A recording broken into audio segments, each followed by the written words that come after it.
nessa manhã maravilhosa de domingo.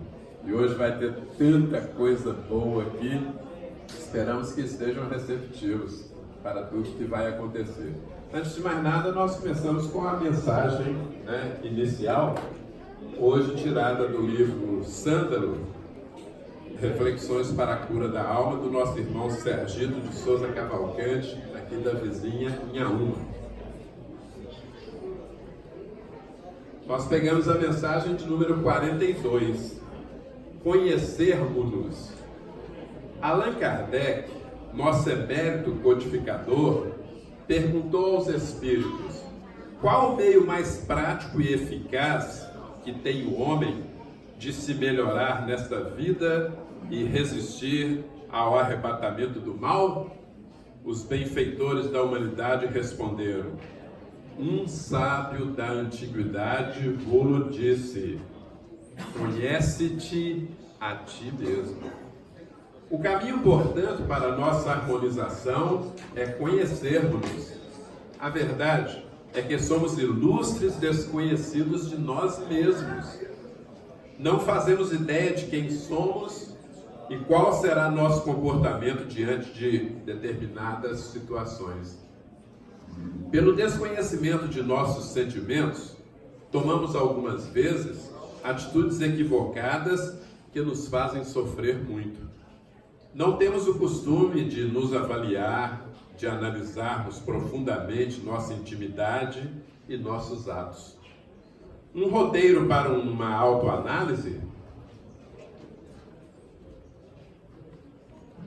seria tentarmos responder as seguintes indagações: em que proporção consigo dominar meus instintos? Em que grau controlo minhas emoções e impulsos? Em que medida me abandono aos excessos? Como reajo ante frases ou palavras desagradáveis? Sou vaidoso, orgulhoso, ciumento, rancoroso? Tenho sempre feito mal a alguém com palavras, atos ou ações? Gosto de maledicência? Em que proporção estou contribuindo para o bem dos demais? Afirmam nossos mentores espirituais que reconhecer a própria situação interior já é sinal favorável de adiantamento, visto que nos conduz ao aperfeiçoamento moral. Estamos sempre num grande conflito moral diante do que somos e do que gostaríamos de ser. Se persistirmos, iremos notar que é difícil, mas não é impossível avançar muitos passos. Quando entendermos que vitoriosos seremos, não por vencermos nossos adversários, e sim a nós mesmos, compreenderemos o estado de guerra intensivo a que se referiu Jesus quando disse: não penseis que vim trazer paz à terra. Não vim trazer a paz, mas a espada. A guerra deve ser contra nossos vícios e paixões, contra os velhos hábitos e sentimentos inferiores. Que mensagem linda para nós refletirmos e levar, e naturalmente divulgarmos bastante essa mensagem. Estimados irmãos e estimadas irmãs, nós chamamos agora o nosso irmão Saldanha para fazer a prece inicial antes de iniciarmos a palestra de hoje. Nosso querido irmão e companheiro de jornada aí, Saldanha.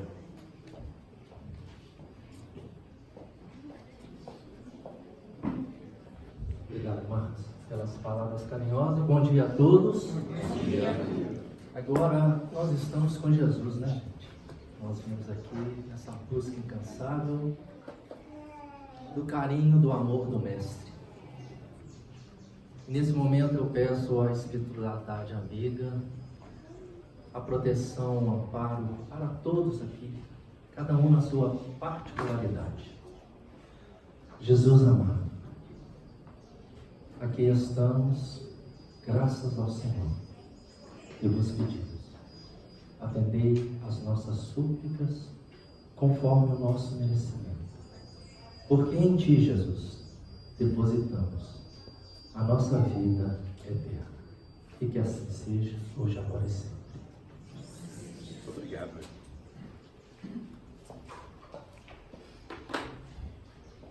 Estimados irmãos e estimadas irmãs, depois dessa prece tão bacana, né, do nosso irmão Saldanha, é Eduardo, mas nós na intimidade o conhecemos como Dudu. É o nosso querido Dudu, lá do Mensageiros de Belo Horizonte, que nos brinda com a sua presença aqui hoje. Ele vai comandar um seminário. A hora que o Dudu me falou a temática, eu estremeci. Meus estimados irmãos e estimadas irmãs, não vão estremecer não, porque infelizmente está crescente a coisa. Dudu vai falar sobre suicídio. Meu irmão, seja muito bem-vindo, viu? Nós te recebemos aqui de braços abertos, viu? Dê-nos o seu recado, que ele é importante demais nos dias atuais.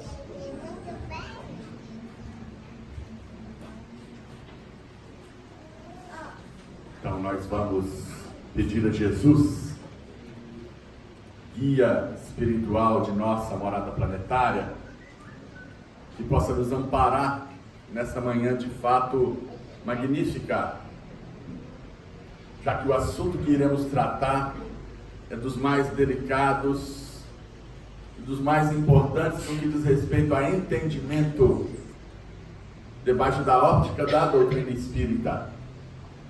Abordar o autoextermínio, que vem sendo o flagelo que alcança hoje a milhões de espíritos na estrutura de sociedades em torno do planeta Terra, fundamental. Claro que a questão fatídica, o trauma, o episódio propriamente dito não precisa ser minuciado, porque Jesus já destaca que a cada dia já basta o seu mal. Mas vamos abordar as bases que a doutrina espírita oferece, que vão servir naturalmente de profilaxia ou de combate a esses comportamentos que vêm causando tanto dano, não só na estrutura do indivíduo que comete, mas em toda a estrutura daqueles que com ele convivem, dentro da programação reencarnatória estabelecida pelo plano espiritual. Em princípio, precisamos destacar: somos espíritos imortais, é o que somos. E como espíritos imortais, viandantes da eternidade, seremos eternamente herdeiros de nós mesmos, recolhendo na vida atual os movimentos ou os plantios que desenvolvemos num passado ou mais recente ou mais distante. Estamos então imersos na lei da causa e do efeito. Dentro dessa realidade, todos nós temos uma programação reencarnatória estabelecida pelo plano espiritual, que leva em consideração essa programação, o nosso passado, daqui para trás. Então, dentro desse contexto, quando o espírito já está pronto no plano espiritual para retornar à baila da vida física, os coordenadores espirituais da sua caminhada pessoal irão desenvolver um alinhavamento, um mapeamento, um programa reencarnatório, levando em consideração as suas necessidades de evolução no campo das provas e também no campo das expiações. Para que isso se dê com a qualidade devida, importante atentar para isso, hein, gente?